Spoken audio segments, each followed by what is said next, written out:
Today's story is so unsettling.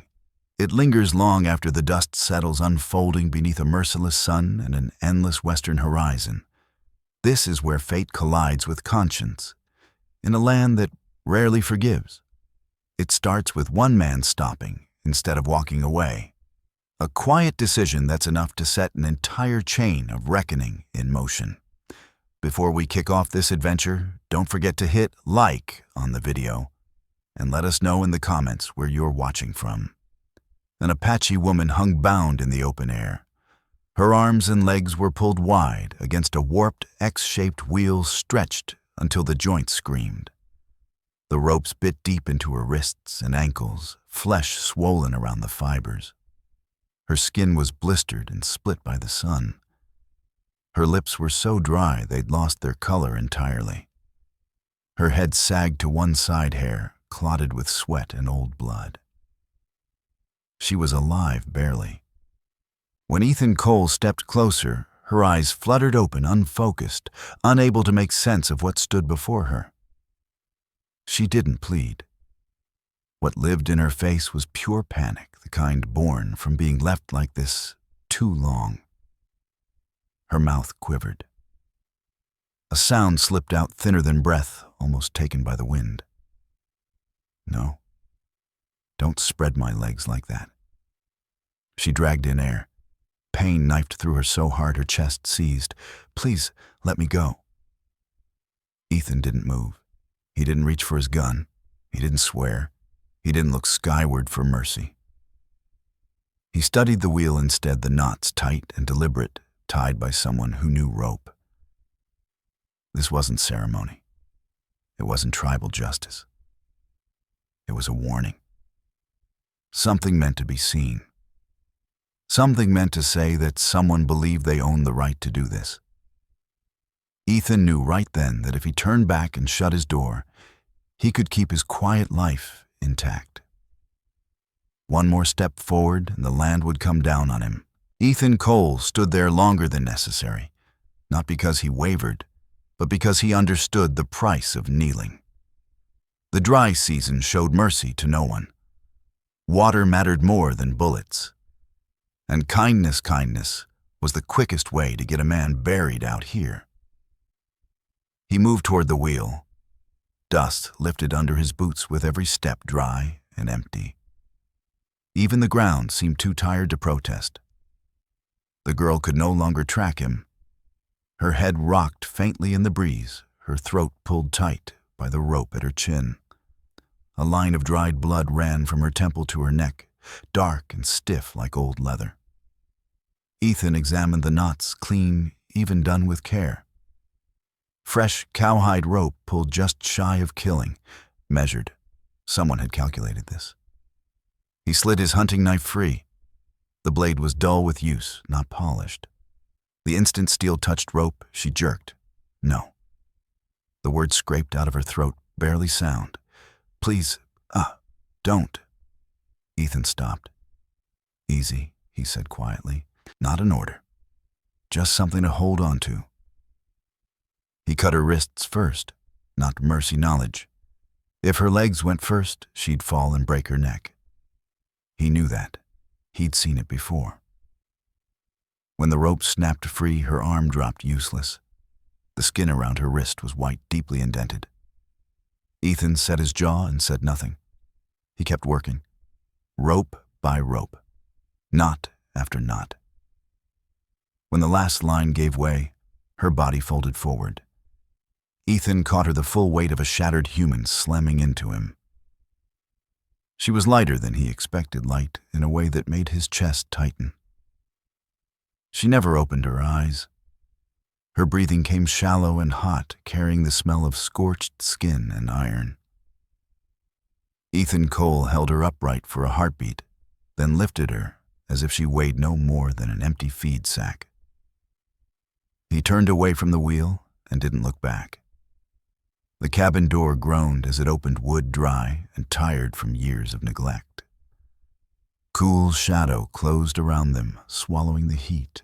Ethan lowered her onto the plank floor beside his last jug of water. In that instant, he understood the truth. The cabin was no longer neutral, and whoever built that wheel would return to see if their warning had been understood. The air inside was cooler, but breathing didn't come any easier. Dry timber old hides and cold ash filled the room. He eased her onto her side, careful not to leave her flat. When he uncorked the jug, the water sat so low he could see the clay bottom. The season allowed no waste. He dampened a cloth, wrung it tight, and touched it to her lips. Moisture soaked into split skin. Her throat reacted on instinct. One swallow slipped down. Ethan pulled the cloth away at once. Any more could stop her heart. He knew that. A small sound escaped her, her head turning slightly. A blade of light through the window cut across her bruised cheek. There were no tears, only the hollow fatigue of someone abandoned under the sun too long. Ethan watched without a word, The marks weren't scattered. They were placed to break, not to end. Shoulders, thighs, ribs. Force measured and repeated. This wasn't rage, it was routine. He washed his hands, then examined her wrists. The rope had carved deep channels. Skin pale, nearly dead to feeling. He used the last of his animal fat, rubbing it in slow. His hand stayed steady. "Don't," she murmured. Ethan froze. "No tying," he said. "Flat. Certain." She didn't open her eyes, but her breathing eased, as if her body recognized a voice that carried no command. Later, when the sun shifted outside, she spoke her first clear words. "I belong to them. No heat, no tears. Just a truth worn thin from repetition." Ethan didn't ask who. Wheels and rope told him enough. The name mattered less than what followed. He poured a little water into a cup and set it by her fingers without urging. She drank inch by inch, like someone taught to fear gifts. "Don't let them find me," she said, not begging warning. Ethan rose, went to the door, and looked out where the wheel had stood. The circle was still pressed into the dirt. Clean. No blood needed. He shut the door. The latch slid home with a weight it hadn't carried before. From that moment on, the cabin had taken a side. She came to as the sun sank low, the light at the door's crack, fading from hard yellow to blood red. Ethan Cole didn't notice at first. He sat nearby, mending a bridle hands, moving on instinct ears, tuned to the small sounds the land never fully gave away. "There's no water here," she said. Her voice was scraped raw but alive. Ethan looked up and set the leather aside. "There is," he said. "Not much." Her eyes drifted to the cup near her hand. She didn't reach for it, just stared, then turned her face away, like someone who'd learned that wanting made things vanish. "They kept me at Silver Creek," she said. "The place with lights burning all night." Ethan gave no sign. Silver Creek sat close enough that its worst stories traveled faster than truth. "Griffin Voss," she went on. She closed her eyes when she said the name. No tremor, no catch in her throat, just weariness. "He said I was collateral. If she stayed, her people would be left alone. If she left, someone would suffer." Ethan crossed to the window.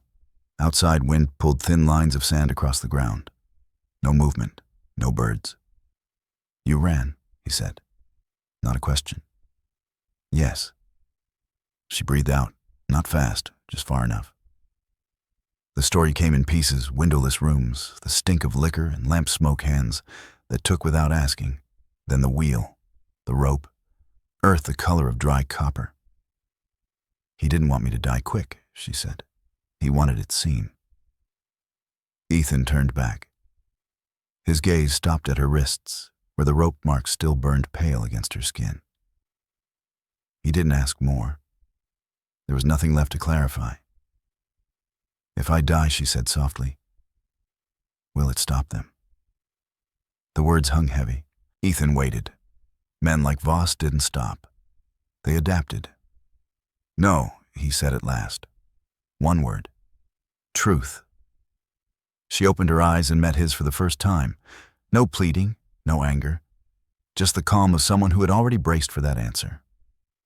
Then they'll come back, she said. Ethan nodded. He'd known since the first rope fell. Outside, the wind shifted, sanding away old tracks. But not the circle where the wheel had stood. He went to the door and slid the latch home, not to bar evil out, but to let it know that when it returned, it wouldn't be unanswered. Ethan didn't sleep that night, not from fear. The land itself stayed awake when something was coming. He sat in a wooden chair by the door rifle, resting against his thigh eyes on the dark seam where the door didn't quite close. Outside, hot wind whispered on sand, grinding like clenched teeth. Now and then, somewhere far out in the dark, a nightbird called once and went quiet as if it had remembered too late that sound was a risk. Naya lay motionless on the worn blanket, her breathing more even than before, though still shallow. Whenever she shifted even by a fraction, Ethan Cole glanced her way without turning his head. He didn't want her to feel eyes on her. When the sky began to pale, Ethan rose. He eased the door open inch by inch, holding the hinge so it wouldn't speak. Early light spilled across the dry ground, uncovering what night had tried to hide. The faint ring where the wheel had stood was still there.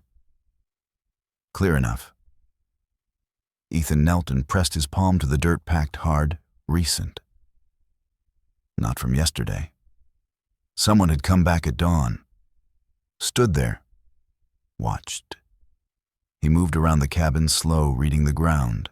Shallow horseshoe prints. The horse had been walked, not pushed. Whoever it was hadn't been in a hurry. Someone certain they'd return. Ethan straightened and looked toward the narrow trail running back to Silver Creek.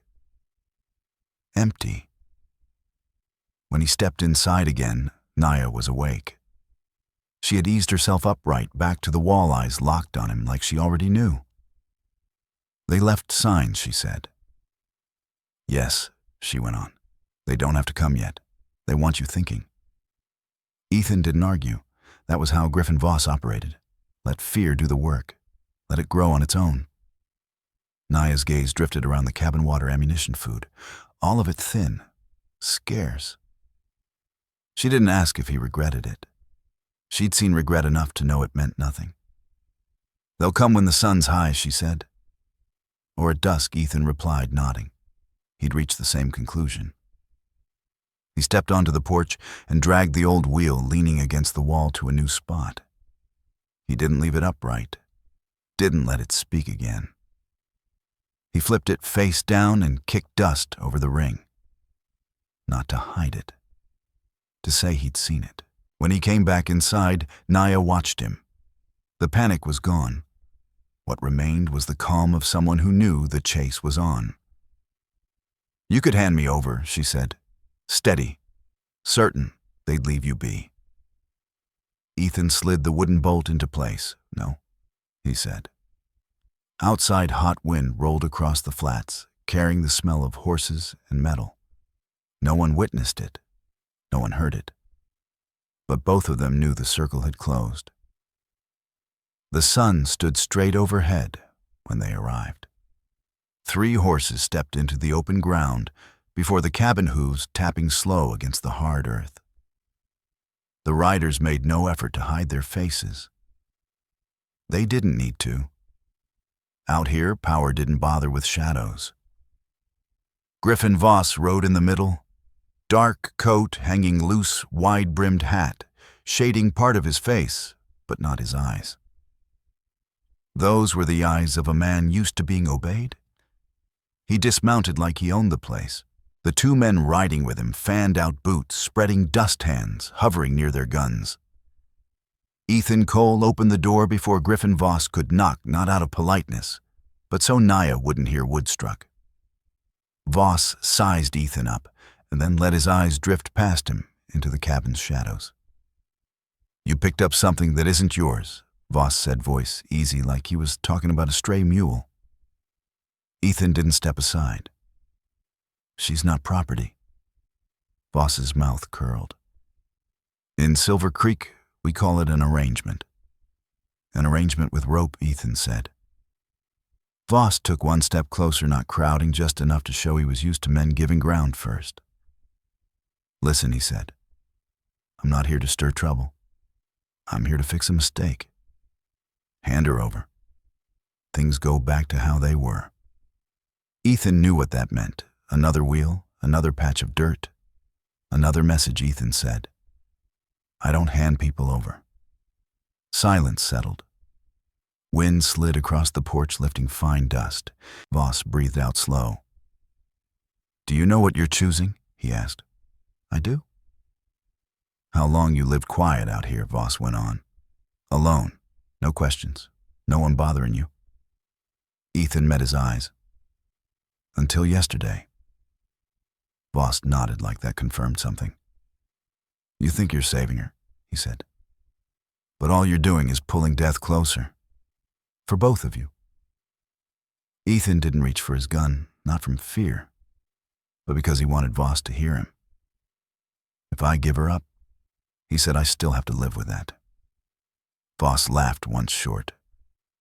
Honor, he said.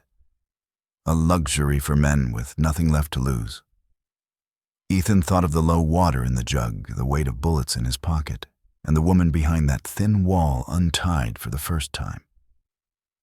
No, he said. It's the last thing. Voss held his stare. His eyes went cold. He gave a slight nod. Then we're done talking. 3 hands moved to guns at once. Ethan knew then that every road ahead would exact a price. The first shot didn't come from him. Cal Rourke fired too soon, like a man more afraid of silence than death. The round chewed into the porch post, wood exploding. Ethan was already diving aside before the echo finished. After that, it was all speed and mess. No clean lines, no careful angles. Just dust, sweat, and distances too tight for thought. Ethan fired once, catching Bram Holt in the shoulder. He spun down screaming. The horse behind him reared, turning the yard into chaos. Voss didn't shoot. He stepped back, hunting for an angle used to letting others bleed first. Naya appeared at the back door, a small knife clenched in her hand where Ethan had left it ready. She didn't run. She didn't cry out. She stood there, eyes locked on Voss. Ethan closed on the last man, smashing the rifle stock into his jaw. A sharp crack. The man dropped still. Ethan turned, and Voss was already close. Gun lifted, eyes flat and steady. 2 shots cracked almost together. Ethan Cole felt one tear past his ribs, burning skin. Griffin Voss took a round in the thigh. Both men staggered. Dry earth slid under their boots, balance gone. They slammed together, guns dropping, hands locking, shirts twisted as they grappled like spent animals that refused to let go. Voss had the strength. Ethan had refusal. In the end, Ethan drove a knee down, pinning the knife hand to the ground until bone met dirt. The blade slipped free. Voss sucked air, face mashed into dust, grit clinging to his mouth. Shoot me, he rasped. Finish it. Ethan looked at him, at the hands that had cinched rope, the mouth that had ordered the wheel. Behind him, Naya stood close, silent. Ethan knew what she wanted. Death here would be swift justice, the kind this country understood. He lifted the gun. Then he lowered it. No. One word heavy. He bound Voss with the rope from his own saddle, tight, clean, no slack. No slipping free. You think the law'll touch me? Voss scoffed. Ethan hauled him up. I don't know, he said. But it'll have to look. Naya stepped nearer. She studied Voss, then Ethan. In her eyes lived anger and pain and something else. Not mercy. Power reclaimed. As Ethan led Voss away, hot wind swept the flat's dust, lifting over the old circle in the earth. This time no wheel rose. Morning came slow, thick with dust and stale sunlight. Ethan returned alone. The road back to town still showed the drag of horseshoes. Voss had been delivered bound behind a wagon, silent to the end, no curses, no pleas. Only the quiet of a man learning what it meant to lose the right to choose. The cabin stood as it always had, low-weathered, pretending nothing had happened. Ethan knew better. From that day on, it carried a story. Word would move slow, then quicker. Out here, nothing vanished. It just changed shape. Naya stood on the porch when he arrived. She could stand on her own now, slow, steady, both feet on bare ground. No rope, no wheel. She stared at the dirt a long while, like someone relearning where to place herself. "You didn't have to," she said. Ethan set the rifle on the table. "I know. You could have pulled the trigger," she added. "No one would have blamed you." She looked at him again, not asking, just seeing. "In my people," she said, "there are deaths that quiet things, and deaths that make others stronger." Ethan said nothing. He'd been turning that over since he lowered the gun. She stepped off the porch and walked to the faint ring still etched in the soil. Wind had softened it, but not erased it. She set one foot inside the circle, then stepped out. It was a small thing, slow, intentional, as if she needed her body to learn it again. The first time she murmured, "I'm standing without being tied." Ethan Cole gave a quiet nod. He didn't tell her to stay. He didn't tell her to go. Words like that were easy and usually false. "There's water," he said. "Not much." "That's enough," she answered. They stood apart, not touching. Two people who'd chosen the same side, owing each other no promises beyond that. Far off, a thin ribbon of dust lifted along the road, back toward town. It could have been someone riding in. Or it could have been trouble traveling ahead of itself. Ethan knew this wasn't finished. Someone else might come. The law might bend.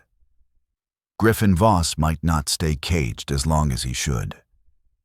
But today, at least, no wheel stood in the open. Sometimes in a place like this, that was all honor allowed. Ethan Cole didn't turn into a hero. In town, folks only whispered about a man who'd stood in the way of money and power, and how someday he'd pay for it. Maybe they were right. Justice out here was slow and never as clean as people claimed. Voss had cash. He had allies. He had ways of letting truth thin out over time. Ethan knew the moment he lowered his gun that he'd chosen the harder road. The slow one. And slow roads asked for more than blood. There was one thing the townsfolk never saw. Every morning when the sun climbed over the dry flats, Naya stepped out of the cabin on her own feet. No ropes, no wheel casting a shadow, no one naming her property, no price on her breath. And Ethan wasn't alone anymore, didn't have to lower his eyes to himself. Out here, people like to say, honor lived in the speed of a gun. Sometimes it lived in the pause when you could pull the trigger and chose not to, because ending a man might close a day, but forcing him to face what he'd done could change the rest of his life. Finally, let me send my deep thanks to you. Thank you for listening and for allowing this story to speak to your heart. The Wild West still holds countless truths, some painful, some tender, all worth remembering. Stay with us, subscribe, comment, and invite others to discover these untamed stories. From our hearts to yours. Thank you for being part of this journey. Aviso legal barra disclaimer. Each story shared here is produced for storytelling enjoyment. Certain scenes may include fictional or dramatized elements inspired by historical circumstances. Although AI tools assist us in visuals narration and script development, The emotional tone editing and quality control are conducted by people to ensure meaningful experiences. We fully uphold YouTube's policies using no deceptive recreations or impersonations of real individuals. All creative resources are properly licensed. Unauthorized copying, re-uploading, or remixing is not permitted. Thank you for supporting the effort behind every episode we create.